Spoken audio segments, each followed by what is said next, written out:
Ispoortii beektaa waa'ee sii beekuu baattus ni jira ogeessi saabuun boonsaa Ibrooti.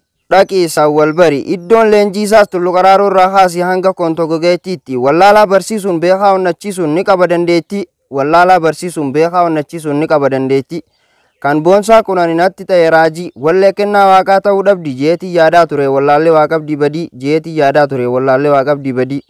Alhamdulillah galanni kan rabbiiti kan oofee nu deebise boonsaa asitti kan oofee nu deebise boonsaa asitti.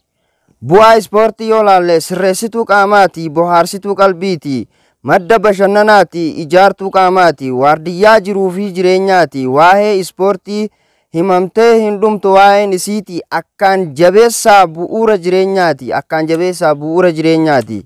Bu'aa boonsaa yoo laalle yaadee hin beeku ammeenya keenya dhugaan nu qaba quuqama keenya yaadee hin beeku ammeenya keenya. Irraa laallee barachuudhaaf ni qabna qophii barannee waa beekuudhaafis ni qabna abdii baradhaa ispoortiin barachuun hin qabdu badii baradhaa ispoortii barachuun hin qabdu badii.